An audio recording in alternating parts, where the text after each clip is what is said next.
తప్పెవరిది 5వ భాగం. బస్టాండ్ ఎదురుగా ఆధునిక సదుపాయాలతో మంచి హోటల్ వెలిసింది. దానికి మేనేజర్గా సతీష్ నియమితుడయ్యాడు. అతనిప్పుడు కాస్త లావెక్కి హుందాగా తయారయ్యాడు. అతని పార్ట్నర్గా మల్లిక్ వచ్చాడు. మల్లిక్ తండ్రి బాగా డబ్బున్నవాడే. ప్రారంభోత్సవం జరిగిన నాడు సుభాష్ తమ్ముణ్ణి పక్కకు పిలిచాడు. ఒరేయ్ సత్యం, ఆ మలిక్గాడు కాస్త సైకిక్ రా, జాగ్రత్త అన్నాడు. అవునన్నయ్య, మురారి అంకుల్ ఇంట్లో చూశాను అన్నాడు. సతీష్ భార్య అందగత్తె, అపురూప సౌందర్యవతి అని విన్నారు. అందరూ కుతూహలంగా ఆమెను గూర్చి ప్రశ్నించారు. వాళ్ళ నాన్నగారి ఆరోగ్యం బాగాలేదని హైదరాబాద్ వెళ్ళింది అని జవాబు చెప్పారు. భార్య గురించి అందరూ అడుగుతుంటే అతను అందమైన భార్య ఉండటం ఓ క్రెడిట్ అనుకున్నాడు. ఆ సాయంత్రం ఇంటికి వచ్చాక సరళ తను ఉద్యోగస్తుడైన సందర్భంలో అభినందించడానికి లేకపోవటం పెద్ద లోటుగా భావించాడు. సెలవు పెట్టడానికి ప్రభుత్వ ఉద్యోగం కాదు. ఆ రాత్రి అంతా దొర్లి ఉదయం లేచి టిప్ టాప్గా తయారై వెళ్ళాడు హోటల్కి. ఒక రౌండ్ చూసుకుని పనివారికి ఇన్స్ట్రక్షన్స్ ఇచ్చొచ్చాడు. తన గదికి వెళ్ళబోతుండగా రిసెప్షనిస్ట్ రూపలీచి తీయగా నవ్వుతూ విష్ చేసింది. హలో అని తన గదికి వెళ్ళాడు. అక్కడ సోఫాలో మల్లిక్ కూర్చొని పేపర్ తిరిగేస్తూ కాఫీ తాగుతున్నాడు. గుడ్ మార్నింగ్ వచ్చావా సతీష్? నాకైతే ఒంటరిగా ఉండాలంటే భయం. ఎవరైనా కబురు చెప్తుండాలి అన్నాడు. అంత ఓపిగ్గా కబురు చెప్పుకోవాలంటే ఒక్క మీ మిస్సెస్కే సాధ్యమవుతుంది.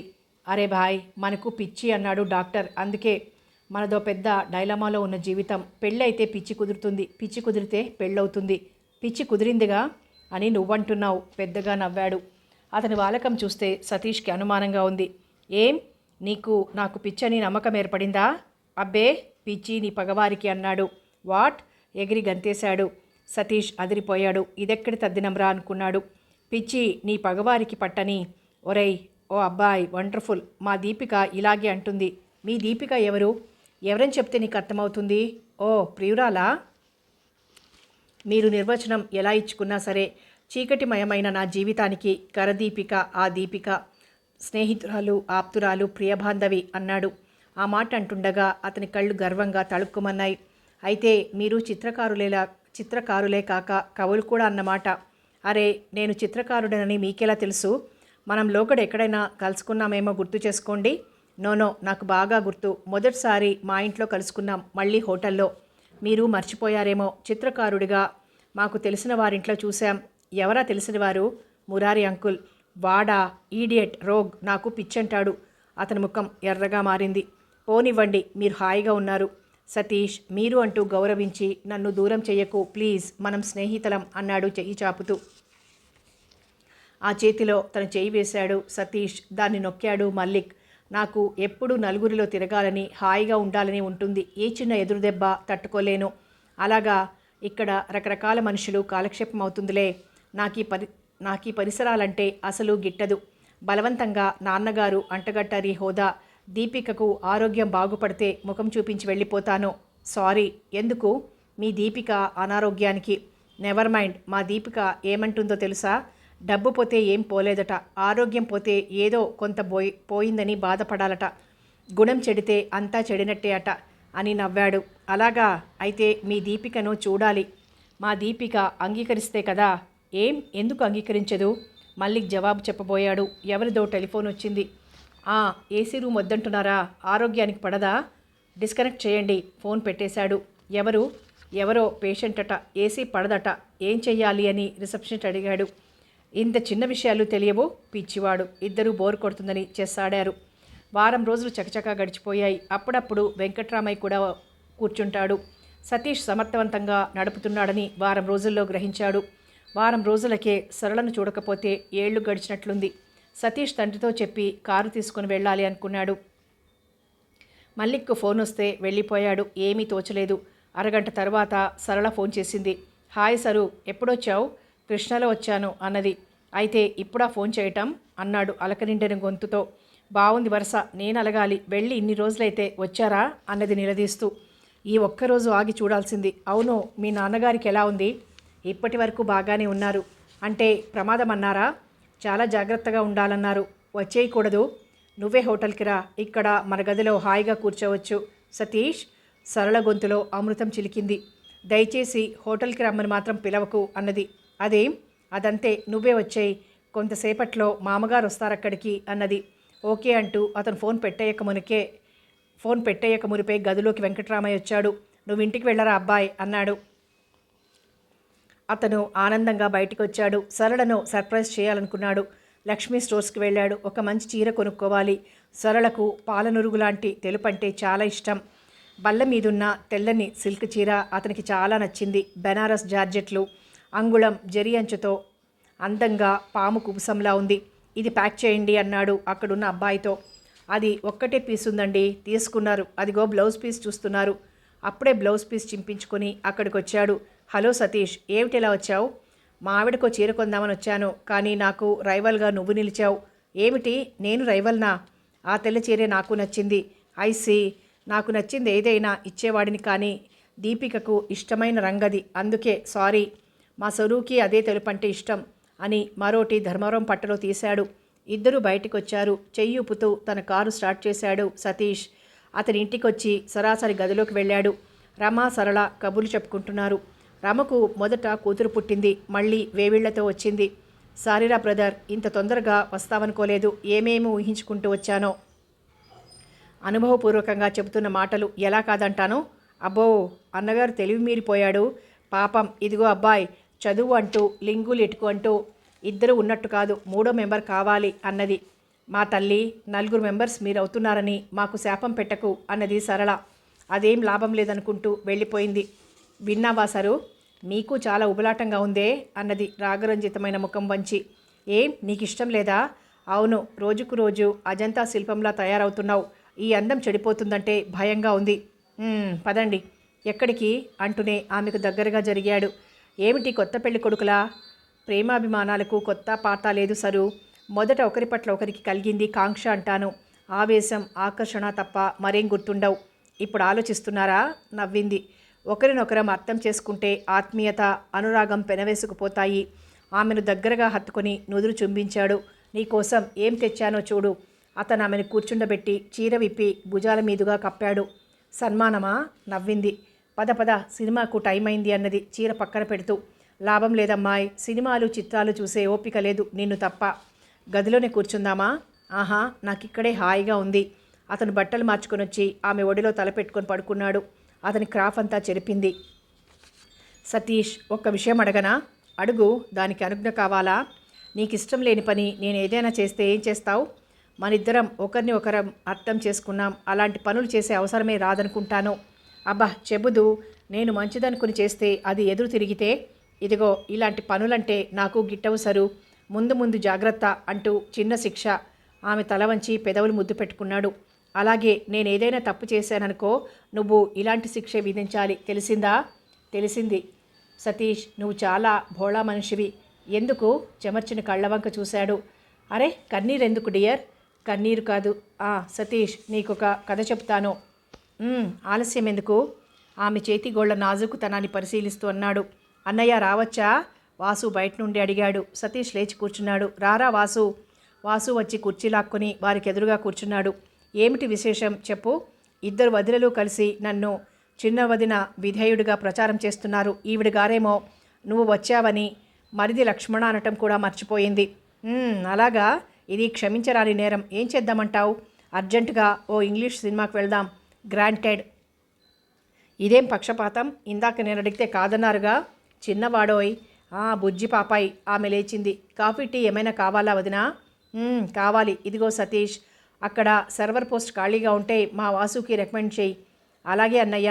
రోజు వదిన గారిని హోటల్కి రమ్మను. ఆవిడ సేవ చేసి తరించిపోతాను. ఆ టీ ఏదో తెచ్చిపెట్టు నాయనా, సినిమాకి వెళ్దాం సతీష్ అన్నాడు. వాసు హుషారుగా ఈలవేస్తూ వెళ్ళిపోయాడు. దేవి, ఈ భక్తుడిదో కోర్కే ఏమిటో అన్నది బీరువా దగ్గరికి వెళ్తూ. ఈ చీరతో ముస్తాబాయి కనిపించాలి అన్నాడు. అతను చెప్పినట్లే చేసింది. ఇద్దరూ బయటకు వచ్చారు. వాసు 2 కప్పులతో టీ తెచ్చాడు. ఇద్దరికీ ఇచ్చాడు. ఇంతలో ఫోన్ మోగింది. వాసు రిసీవ్ చేసుకున్నాడు.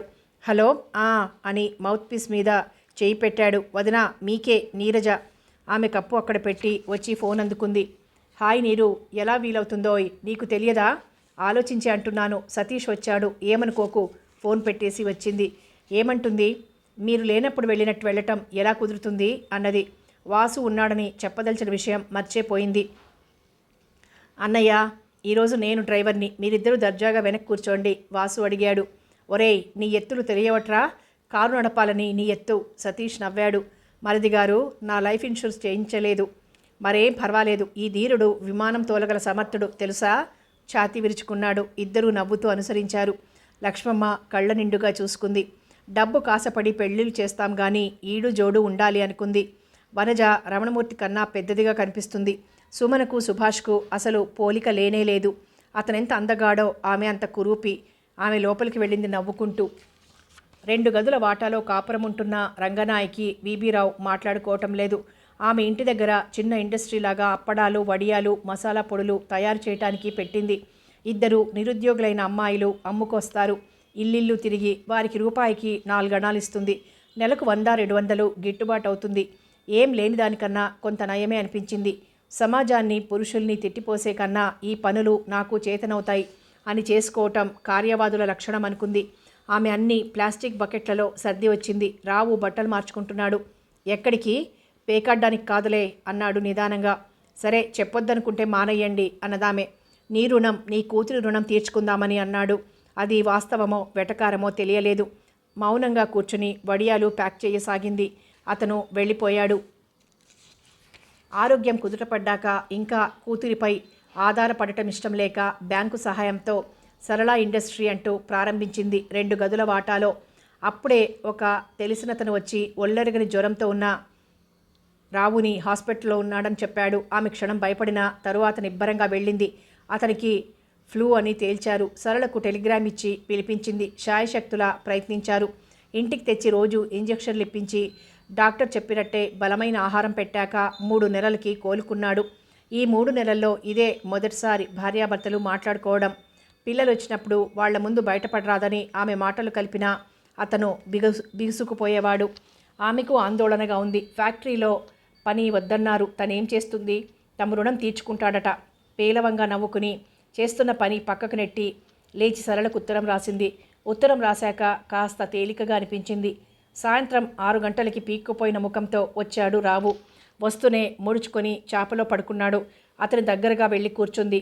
శారీరకంగా ఒకరికి ఒకరు ఎంతో దగ్గరగా ఉన్నా మానసికంగా ఒకరికొకరు చాలా దూరంగా ఉన్నారు. పలకరించాలంటే భయంగా ఉంది. ఏమండి? ఒంటి మీద చెయ్యి వేసింది. ఒళ్ళు వెచ్చగా ఉంది. చూడమ్మా, కొన్నాళ్ళు గాజులా సున్నితంగా ఉంటుంది. శరీరం జాగ్రత్తగా కాపాడుకోవాలి అని డాక్టర్ హెచ్చరించటం గుర్తుకొచ్చింది. ఏవండి, మళ్ళీ ఫ్యాక్టరీకి వెళ్ళారు కదూ? అన్నాడు ఇటు చూడకనే.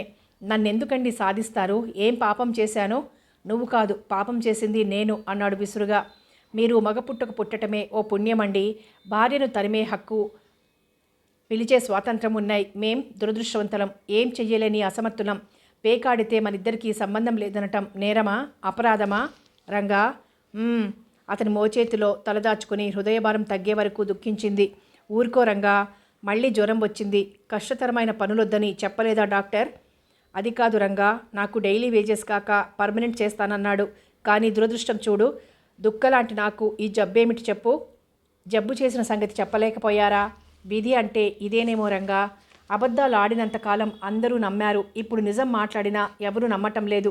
నేను నటిస్తున్నానట. పోనీలేండి, ఇప్పుడేం పోయింది? మీరింట్లో ఉన్న ఎంతో పనిచేయొచ్చు అన్నది ఓదార్పుగా అతని చేతిని నిమురుతూ.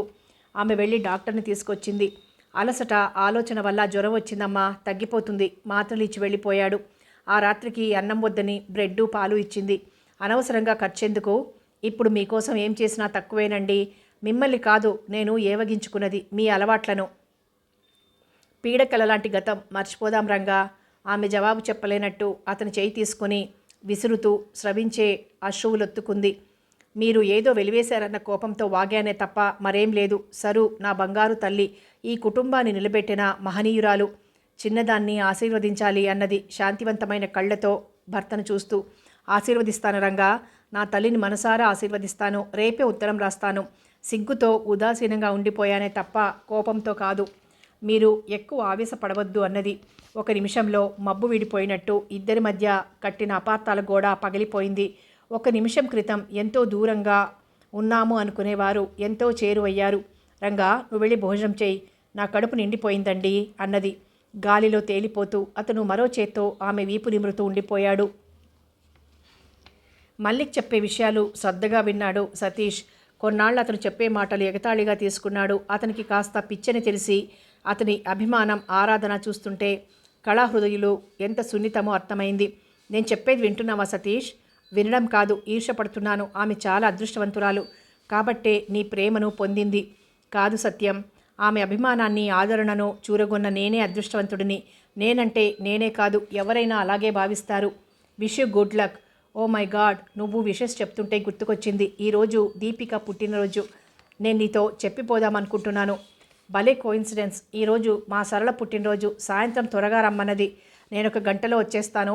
ఇద్దరం కృష్ణా బ్యారేజ్కి వెళ్ళి అక్కడి నుండి ఏదైనా హోటల్కి వెళ్ళి పలహారం చేస్తాం. చాలా సింపుల్గా జరిగిపోతుంది. ఆడంబరాలంటే గిట్టవు. మా సరువుకు అంతే మల్లిక్. మా ఇంట్లో ఎవ్వరూ అభ్యంతరం పెట్టరు. అయినా వినదు. సాయంత్రం అంతా సినిమాకో షికారుకో తీసుకువెళ్ళమంటుంది. అంతే అన్నాడు. నా హార్దిక అభినందనలు చెప్పు. థ్యాంక్ యూ అన్నాడు సతీష్. మల్లిక్ వెళ్ళిపోయాడు. సతీష్ చిన్నగా నవ్వుకున్నాడు. సరళను ఏం తేవాలని అడిగితే, ఏముంది, ఎప్పుడూ మీ ఇష్టమైన కానుకిచ్చేవారు. ఈసారి నేను అడుగుతానంది. ఏమడుగుతుంది? నగలా? ఆమెకు మోజు లేదని తెలుసు. మరేం అడుగుతుంది? ఏదైనా అందమైన ప్రదేశానికి తీసుకుపోమ్మంటుంది కాబోలు. ఫోన్ మీద అడిగేస్తే పోలా అనుకుని ఇంటికి ఫోన్ చేశాడు. ఫోన్ తల్లెత్తింది. హలో. ఏం లేదమ్మా, సరళ పుట్టినరోజు, ఓసారి పలకరించాలని అన్నాడు కంగారుగా. సరళ కాలేజీకి వెళ్ళిందిరా. వద్దమ్మా అంటే ఆ డిగ్రీ కాస్త చేతికి రానియమని అన్నది. రాగానే ఫోన్ చెయ్యమను. పెట్టేశాడు. అతను అక్కడ కంప్లైంట్స్ రిసీవ్ చేసుకుంటూ తెలిసిన వారితో మాట్లాడుతూ క్షణం తీరిక లేనట్లు గడిపాడు. సాయంత్రం మల్లిక్ వచ్చే వరకు ఇంటికి వెళ్లాలన్న విషయం మర్చిపోయాడు. మధ్యాహ్నమే అజ్మీర్ కలాకండ్ మల్లెపూలు తెప్పించాడు. హాయ్ సతీష్, ఇక నువ్వు వెళ్ళు. Thank you. లేచాడు. బెల్ నొక్కగానే బాయ్ వచ్చాడు. సామాన్లు కారులో పెట్టమని చెప్పాడు. అతను మిఠాయి డబ్బా తీయగానే తను వెళ్ళి ఒక పీస్ బయటికి తీశాడు. మా ఆవిడ పుట్టినరోజు స్వీట్ తీసుకో బ్రదర్. కలాకండా? సారీ బ్రదర్, అంతొద్దు. ఒక చిన్న ముక్క తుంచి నోట్లో వేసుకున్నాడు. మరేమనుకోకు, మధ్యాహ్నం అంతా కలాకండ్ తిన్నాను. దీపికకు ఆ స్వీట్ అంటే చాలా ఇష్టం. వాట్? ఇదేమిటి? మా సరళకు ఇష్టమైన స్వీట్. బాగుంది. అభిరుచులలో ఇద్దరికీ పోలికలున్నట్లే. ఆకారంలో ఉందేమో చూడాలి. ష్యూర్. సాయంత్రం పార్టీ పెట్టుకుందామంటే వినదుగా. ఎందరికో 2 సార్లు భోజనం చేసే అవకాశం కూడా లేదు. ఆడంబరమైన పార్టీలెందుకు అంటుంది. నిజమే, ఆ విషయంలో నేను ఏకీభవిస్తాను. హడావిడిగా ఇంటికొచ్చేశాడు. పాల నురుగులాంటి తెల్లటి దుస్తుల్లో తయారై నిల్చుంది సరళ. సరు వెనకాలే గదిలోకి వచ్చిన భార్యను ఉక్కిరి బిక్కిరి చేశాడు. అబ్బా, ఏమిటిది కుర్రాడిలా? సరళ నవ్వుతూ విడిపించుకుంది. బుగ్గలు తుడుచుకుంది. ఆమె ఒక్క క్షణం చూసిన సతీష్ చూపులు నిశ్చలంగా ఆమె మీదే నిలిచిపోయాయి. ఈ చీర ఎక్కడిది? మొన్న ఎప్పుడో లక్ష్మీ స్టోర్స్కి వెళ్తే నచ్చింది, తెచ్చి బీరువాలో పడేశాను. బాగుందా? ఓ రోజు నేను కొందామనుకునే లోపలే మల్లిక్ ప్యాక్ చేయించుకున్నాడు. అతని మాటలు పూర్తిగా వెనకనే వెళ్ళిపోయింది. ఏ సరళ, అత్తయ్య స్వీట్ చేసింది తెస్తున్నాను అన్నది. 5-6 నిమిషాల తర్వాత ఓ పళ్ళెంలో బర్ఫీ ముక్కలు, మరో పళ్ళెంలో ఆలుగడ్డ చిప్స్ తీసుకునొచ్చింది. నువ్వు అను. కలాకండ్ తీసి చేతిలో పట్టుకున్నాడు. ఆమె నోరు చాపింది. అతను చిన్న ముక్క ఆమె నోటికి అందించాడు. ఆమె మిగిలిన ముక్క అతని నోట్లో పెట్టింది. అతని హృదయానికి తలాంచింది. ఏవండి, సతీష్ అంటేనే జవాబిస్తాను. సతీష్, నువ్వు రిఫ్రెష్ అవ్వు. నా పుట్టినరోజు కదూ, నీకు చాలా చెప్పాలి, అడగాలి అన్నది. అతను బట్టలు మార్చుకుని స్నానం చేసొచ్చాడు. బయటికి వెళ్దామా? డాబా మీద కూర్చుందాం అన్నది. సరు, ఎందుకు పూర్తిగా వంటింటి కుందేల్లా మారిపోయావు? నేనా? కాదా, నీ గురించి అందిన రిపోర్ట్స్ చూసి భయపడ్డాను. చాలా సోషల్గా తయారవుతున్నావని, 1 నిమిషం ఇంట్లో ఉండటం లేదని చెప్పిందమ్మ. మీరు లేరు. కాలక్షేపం కోసం స్నేహితురాలతో తిరిగాను. ఇప్పుడు ఆ అవసరం ఏముంది? నవ్వుతూ అడిగినా ఆమె ముఖం వెలవెలపోయింది. అంతలోనే బాధపడాల్సిందేముంది? మన హోటల్ ఉంది. నా పెళ్లి పార్టీ ఎలాగూ ఇవ్వలేదు. ఈ రూపంలో అయినా నలుగురిని పిలుద్దామంటే అంగీకరించావు. ఈరోజు 1 గంట మీతో మాట్లాడిన తర్వాత మీరు ఎలా చెబితే అలా నడుచుకుంటానో. ఓకే, అంత విలువైన మాటలేమిటో మాట్లాడదువు గాని పద అన్నాడు. అమ్మాయి కాఫీ. హోటల్లో ఉండేవారికి కాఫీ కరువా అత్తయ్యా? కాఫీ కరువు కాదే అమ్మాయి. నా చేత్తో చేసింది, నీ చేత్తో ఇచ్చింది రుచి. విన్నావా మా అమ్మ మాటలు అన్నాడు కళ్ళు చిక్లించి. అత్తగారు అందించిన కాఫీ 2 కప్పుల్లో తెచ్చి ఒకటి భర్తకిచ్చింది. రెండవది తను తీసుకుంది. ఇద్దరూ మేడ ఎక్కారు. అక్కడున్న గార్డెన్ చైర్స్లో కూర్చున్నారు. సరళ మల్లెలు మరవం తెచ్చి మాల కడుతూ కూర్చుంది. సతీష్, భార్యాభర్తలంటే నీ అభిప్రాయం ఏమిటి? ఏం, నేనేదైనా అనుచితంగా ప్రవర్తించానా? మీ విషయం కాదు, జనరల్గా అడుగుతున్నాను. ఒకరిని ఒకరు పూర్తిగా అర్థం చేసుకుని ఒకరై బ్రతకాలన్నది నా సిద్ధాంతం. అదే నిజం కూడా. ఓ చిన్న రహస్యం నీ నుండి దాచాను సతీష్. అది గోరంతది అయినా కొండంతలుగా మారి నా మనశ్శాంతి హరింపజేస్తోంది. ఏమిటి సరళ? చెబుతాను, కానీ మీరు సహృదయంతో అర్థం చేసుకుని పొరపాటుంటే క్షమించమని వేడుకుంటున్నాను. చెప్పండి. అతని మాట పూర్తి కాలేదు. క్రింద నుండి అరుపులు పెడబొబ్బులు వినిపించాయి. కడుతున్న మాల వదిలి సరళ వెంట సతీష్ కూడా పరిగెత్తుకొనొచ్చారు. లక్ష్మమ్మ చీర అంటుకుంది. ఆమె అయోమయంగా అటు ఇటు పరిగెత్తుతోంది. వాసు, రమ, సుమన, వంటవాడు అరవటం తప్ప ఏం చేయటం లేదు. నీళ్లు పొయ్యండే, నీళ్లు అరుస్తోంది లక్ష్మమ్మ. సరళ మెరుపులా వెళ్ళి ఓ బ్లాంకెట్ తెచ్చి ఆమె మీద వేసింది. ఆమెను బలవంతంగా కూర్చోబెట్టింది. ఆమె అర్థం కాక పెనుగులాడింది. సరళ భావం అర్థమైన సతీష్ బ్లాంకెట్తో సహా ఆమెను అటు ఇటు దొర్లించాడు. మంటలారిపోయాయి. వంటింట్లో గ్యాస్ మండిపోతోంది. రెగ్యులేటర్ వదులైంది. సతీష్, ఇసుక ఇసుక అరిచింది సరళ. వంటవాడు బకెట్లతో ఇసుక తెచ్చిచ్చాడు. అప్పటికే కబోర్డ్స్ అవన్నీ నలుపెక్కాయి. గ్యాస్ అయిపోవచ్చింది కాబట్టి ప్రమాదం తప్పింది.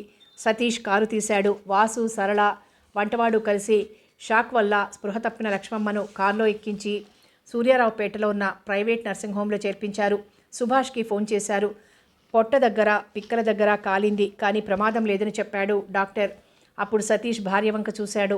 తెల్లని చిన్నంచు జార్జెట్ చీర కాలి మసైంది కుర్చీల దగ్గర. చీర పాడైపోయింది సరు. ఆ స్మృతులు సమాధి చేయాలనుకున్నాను. ఏమ్మా, ఏమైంది? వెంకట్రామయ్య వచ్చాడు. అంతా విన్నాడు. పెద్ద గండం గడిచింది. అంతా ఆ కనకదుర్గమ్మ దయ.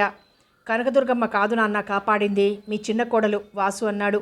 పోనీలేరా, సరళే కనకదుర్గమ్మ రూపంలో వచ్చిందనుకుందాం. ఆయన భార్య దగ్గరికి వెళ్ళి చేయి పట్టుకున్నాడు. ఆమె కన్నీటితో చూసింది. ఏం ప్రమాదం లేదే, ఊరుకో. ప్రమాదం ఉన్నా నాకేం భయమండి, మీ చేతుల మీదుగా దాటిపోతాను. వాసుగాడే ఓ ఇంటివాడు కాలేదని భయం. కానీ వాసుకేం భయమత్తయ్యా, మీరు అంటే ఒక్కింటి వాడేం కర్మ, 4 ఇళ్ల వాడవుతాడు. సరళ వాతావరణం తేలిగ్గా చెయ్యాలని ప్రయత్నించింది. మరే పాపం, మా అన్నను కట్టుకున్నట్టు వాసు వెక్కిరించాడు. నిజంగా సరళ నా తల్లి. ఆమె కళ్ళు నిండుకున్నాయి. సరళ అత్త కళ్ళొత్తింది. సరళమ్మ, నువ్వు దగ్గరుండమ్మా, వెంకట్రామయ్య అర్థించాడు. ఆ మాట మీరు చెప్పాలా మామయ్య అన్నది.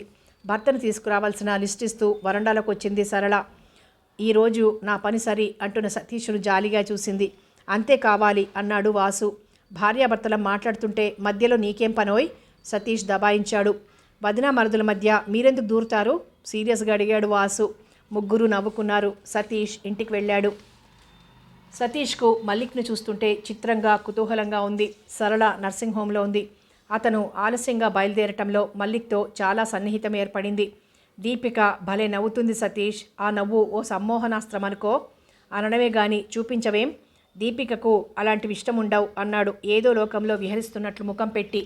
ఇంత ఆరాధన ఉన్నవాడివి ఆమెను వివాహం చేసుకోరాదు? ప్రేమ, ఆరాధన వేరు, వివాహం వేరు. కళాకారుడిగా, చిత్రకారుడిగా కనిపించిన అందం వాడి వడలిపోకుండా చూస్తానే తప్ప నలిపివేయాలనిపించదు సతీష్. అయినా ఆమె నా భావాలకు రూపకల్పన, అంతేగాని వివాహం చేసుకోమని కించపరచలేను. పో బ్రదర్, మీ చిత్రకారులకు వేపకాయంత వెర్రి. నువ్వెలా అనుకున్నా సరే నేను అందాన్ని అన్వేషిస్తూ ఆరా తీస్తే పిచ్చి అన్నారు. దృష్టి భేదం, ఏం చెయ్యలేం నిట్టూర్చాడు. నీ చిత్రాలైనా చూపిస్తావా? తప్పక సతీష్. చిత్రకారుడంటే వాల్ పోస్టర్ గీసే నౌకరు అనుకునే ఈ జనాన్ని చూసి నా చిత్రాల విషయమే ఎత్తను. రా నా స్టూడియోకి అన్నాడు. ఎప్పుడు రమ్మంటావు? సాయంత్రం వెళ్దాం పదా అన్నాడు. సరే, సాయంత్రం వరకు. మల్లిక్ అసహనంగా ఉన్నాడు. తన చిత్రాలు చూస్తామన్న వారు లేరు. కాకపోతే పిచ్చి అని వెక్కిరించారు చాలామంది. వెంకట్రామయ్య రాగానే ఇద్దరూ బయలుదేరారు. ఎప్పుడూ మల్లిక్ ఇంటికి వెళ్ళలేదు. అతను మామూలుగా ధనవంతుడు అనుకున్నాడు కానీ కోటీశ్వరుడు అనుకోలేదు. అతను అతి సాధారణంగా ఉంటాడు. సతీష్, మా వాడు హోటల్లో భాగస్థుడై సంపాదించి పెట్టాలని కాదయ్యా, వాడు 4 రకాల మనుషుల్ని చూడాలని, వాళ్లతో తిరుగుతూ మనసుకు కలిగిన గాయం మర్చిపోవాలని. దిగు సతీష్. డోర్ తీసి పట్టుకున్నాడు. అందమైన అధునాతనమైన బంగళా చుట్టూ ఉపవనం చూసి ముగ్ధుడయ్యాడు. ఇద్దరూ ఇంట్లోకి వెళ్ళారు. అమ్మా, అమ్మా, మల్లిక్ పిలుపు విని ఒక నడివయసు స్త్రీ వచ్చింది. పోలికలను, అతని పిలుపును బట్టి తల్లే అయి ఉంటుందని నమస్కరించాడు. అమ్మా, మన హోటల్ పార్ట్నర్. ఓహో, వెంకట్రామయ్య గారు అబ్బాయివా బాబు? అవునండి అన్నాడు వినయంగా. ఆమె లక్ష్మీదేవిలా ఉంది. ఆమె లోపలికి వెళ్ళింది. ఇద్దరూ కూర్చున్నారు. దేవేంద్ర భవనంలా ఉన్నది ఇల్లు. ఒకచోట గోడకున్న చిత్రం చూసి లేచాడు సతీష్. ఓ ముగ్ధ మనోహర లావణ్యవతి మోకాల మీద తలవంచి కూర్చుంది. ఆ ఆలోచన ముద్రలో ఉన్న ముగ్ధను చూస్తుంటే ఆ చిత్రం ఇంతకు క్రితం ఎక్కడో చూసినట్టుంది. కన్నార్పకుండా చూశాడు. ఆ చిత్రం నీకు నచ్చిందా? నాకెంతో నచ్చింది. అందుకే అందరూ పోటీలకు పంపమన్నా పంపను. ఐసీ అన్నాడు. వెనుదిరిగిన ఆ చిత్రంలోని చిత్రాంగి సోగ కళ్ళు తన వైపే చూస్తున్నట్లు అనిపించాయి. వచ్చి కూర్చున్నాడు. నౌకరు రకరకాల పలహారాలున్న ట్రే తీసుకునొచ్చాడు. ఇప్పుడు ఇవన్నీ ఎందుకు మల్లిక్? అమ్మ సంతోషం కోసం. నాది విచిత్రమైన స్వభావం సతీష్. నాకు చిన్నప్పటి నుండి స్నేహితులు లేరు. ఎప్పుడైనా మీలాంటి వారు వస్తే అమ్మకు పండగ అన్నాడు తనే స్వయంగా ప్లేట్లు అందిస్తూ. నువ్వు తీసుకుంటాను. ఒక్కడే సంతానం కావటం అదృష్టమంటారు సతీష్. నాకు మాత్రం దురదృష్టం అనిపిస్తుంది. మన ఆవేశం, అలక, అసూయ పంచుకోవటానికో పార్ట్నర్ ఉండాలి బ్రదర్. అది నిజమే మల్లిక్. పరీక్షగా చూస్తూ లోగడ 5 నిమిషాలే ఉన్నాడు. అదీ కాక తల్లిదండ్రుల దృష్టి అంతా మనపైనే ఉండి అతి సున్నితంగా తయారవుతాం. నిజమే. ఇద్దరూ పలహారాలు ముగించారు. పచ్చకర్పూరం, కేసరి పలుకులు వేసి గుమగుమలాడే పాలు తీసుకొచ్చిందామె. అమ్మా, ఇంకేం తాగలేను. మీ కాఫీ టీ కాదయ్యా, ఒక్కసారి తాగి చూడు అన్నది. అతను నిరాకరించలేకపోయాడు. పాలు తాగి ఇద్దరూ పైనున్న అతని స్టూడియోకి వెళ్లారు. ఎదురుగా పెద్ద చిత్రం ఉంది. ఎడారిలో దాహానికి తప్పిస్తున్న యువకుడు, అమృతవర్షం కురిపిస్తున్న యువతి. సజీవంగా ఉంది మల్లిక్. అదంతా దీపిక చలువ సతీష్. ఆమె నా జీవితానికి కరదీపిక. ఇదిగో ఈ చిత్రం మా జీవితాలకు ప్రతీక. ఇద్దరూ లోపలికి నడిచారు. ప్రకృతి దృశ్యాలు అతి రమణీయంగా చిత్రీకరించాడు. తల్లి బిడ్డ తన్మయత్వంతో పాలు కొడుకుతున్న దృశ్యం. విరహిణి ఓ యువతి ఎదపై పైట తొలగిపోయి వక్షం కనిపించిన పరిసరాలు మరిచి ప్రియుని రాకకై పరితపిస్తోంది. ముఖం స్పష్టంగా లేదు. ముగ్ధ మనోహరి అమాయకంగా తన సౌందర్యం అద్దంలో చూసుకుని మురిసిపోతున్న యువతి. రకరకాలుగా ఉన్న చిత్రాలు మైమర్చి చూశాడు సతీష్. పక్కనే ఈజిల్పై ఉన్న కొత్త చిత్రానికి అవుట్లైన్ గీశాడు. ఇవి చిత్రాలు కావు, సజీవమైన అందాలు. సజీవమైన అందానికి ఆకృతినిచ్చాను సతీష్, అంతే. మీ దీపిక చాలా అందమైనదని ఈ చిత్రాలను చూస్తుంటే తెలుస్తోంది. చదువుకున్నది కూడానా? ఈ ప్రపంచాన్ని క్షుణ్ణంగా చదివింది. ఎక్కడుంటుంది? నాలాంటి కళాకారుల హృదయాలలో. మీలాంటి కళాకారుల హృదయాల్లో ఉంటుంది కాబట్టే అపూర్వమైన కళాఖండాలు చిత్రించారు. నేను ఒకసారి చూడాలి. అడ్రస్ కావాలి. అడ్రస్ నాకే తెలియదు. చాలా చిత్రమైన అమ్మాయి. అంతకంటే గొప్ప హృదయం కలిది. మరి నువ్వు ఆమెను చూడాలనుకుంటే రోజు పలానా సమయానికి కలుసుకుందామని ముందే నిర్ణయించుకుంటుంది. ఆమెను ఒక్కసారి చూడాలి మల్లిక్ అన్నాడు. అతని కోరికే మరింత బలపడటానికి కారణం అక్కడున్న నిలువెత్తు నగ్నసుందరి జారిపోయే చిన్న తుండులాంటి గుడ్డను మొలకు అడ్డం పెట్టుకుంది. చేతులు ఎదముందు అడ్డం పడ్డాయి. కుడి తొడపై చిత్రకారుడు చిత్రించిన పుట్టుమచ్చ అతని మతి పోగొట్టింది. మల్లిక్, స్నేహితుడిగా అర్థిస్తున్నాను. నీ దీపికను చూడాలి. నాలో రగిలే తాపం చల్లారాలి. సతీష్, నీకు మతిపోయిందా? కోపం తాపం చల్లార్చుకోవడానికి ఆమెనేమనుకున్నావు? బజారు స్త్రీ అనుకున్నావా? బజారు స్త్రీలు కూడా నగ్న సౌందర్యం ప్రదర్శించరు. ఇంతేనా నువ్వు కళను అర్థం చేసుకుంది? ఒక్కో పరిస్థితిలో అలా ప్రవర్తించవలసి వస్తుంది. కామానికి, శాస్త్రానికి, కళకు ముడిపెట్టకు సతీష్. రోగి డాక్టర్ ముందు శాస్త్ర పరీక్షకు అవయవాలను ప్రదర్శిస్తుంది తప్ప, అలాగే ఓ చిత్రకారుడికి ఆలంబనగా నిలవటం తప్ప అడిగాడు మల్లిక్. చెచ్చా, నన్ను పూర్తిగా అపార్థం చేసుకున్నావు. నాకు తెలిసిన అందం కాకపోతే మనశ్శాంతి, అంతకంటే మరేం లేదు. మనశ్శాంతికి దూరం అవటం ఎంత నరకమో నేను ఎరుగుదును. నీకంత కుతూహలంగా ఉంటే ఎప్పుడు ఎలా కలుసుకునేది రేపు చెప్తాను. థ్యాంక్ యూ వెరీ మచ్ అన్నాడు మల్లిక్. తల్లికి నమస్కరించి బయటకొచ్చాడు. రాత్రి ఇంటికి వస్తూనే నర్సింగ్ హోమ్కి ఫోన్ చేశాడు సరళను వచ్చేయమని. అరగంట తర్వాత వచ్చిందామే. ఏమిటి మరీ చిన్నపిల్లాడిలా? అత్తయ్యకు చెప్పలేక ఎంత మొహమాట పడ్డానో. నువ్వేమిటి మరీ అంత ఆరిందాలా? వదనలేరు? అక్కయ్య, చెల్లాయి ఎవరైనా ఉంటారు. బంధుత్వం, బంధనాలు ఉండగానే బాధ్యతలు నెత్తిన వేసుకోరు సతీష్. కొందరెప్పుడు నేనంటూ తన కోసమే జీవిస్తారు. మరికొందరు తన చుట్టూ ఉన్న వాళ్ళ కోసం జీవిస్తారు. ఒక్కరి స్వార్థం వీడితే ఎన్ని జీవితాలు బాగుపడతాయో ఆలోచిస్తారు. ఉపన్యాసం ఆవేశంగా దగ్గరగా లాక్కున్నాడు. వదలండి, ఆసుపత్రి వాతావరణం, స్నానం చేసి వస్తాను. అతన్ని వదిలి వెళ్ళిపోయింది. ఆమె స్నానం చేసి తెల్లని పాత చీర ఒంటికి చుట్టబెట్టుకొని వచ్చింది. ఆమె పరికిణి వేసుకుంటుంటే తెల్లని చీరలో నుండి నల్లని పుట్టుమచ్చ బయటికి కనిపించింది. ఏమిటి మరి కొంటె కోణంగివవుతున్నావు అన్నది చిరుకోపంతో. నీ తొడ మీద పుట్టుమంచ వంక చూస్తున్నాను, ఎన్నడూ చూడనట్టు కిలకిలా నవ్వింది. ఆమె భోజనం చేసి 2 నిమిషాలు మామగారితో మాట్లాడి వచ్చింది. ఏమిటా హస్కు? అసహనంగా అడిగాడు. మామయ్య అత్తయ్య ఆరోగ్యం గురించి అడిగారు అన్నది. పూజా పుష్పాలు అంటాడేం? ఏం లేదు. ఒక చెట్టున ఎన్నో పూలు పూస్తాయి, కొన్నింటినే పూజలో వాడతారు. అలాంటి దానువు అంటున్నారు అన్నది అలసటగా అతనుడిలో ఒరిగిపోతూ. లైట్ ఆర్పేయ్ అన్నాడు. ఆమె చిత్రంగా అతడి వంక చూసి లైట్ ఆర్పింది. నిన్నో విషయం అడగనా సరు? నన్ను అడిగే విషయానికి మొదట అనుమతి తీసుకోవాలా? అతని వైపు తిరిగి అతని నడుం చుట్టూ తన చేయి చుట్టింది. ఏం లేదు అన్నాడు. కొన్ని అనుమానాలతో లేని విషయాలు అడిగి నిష్ఠూరం దేనికి?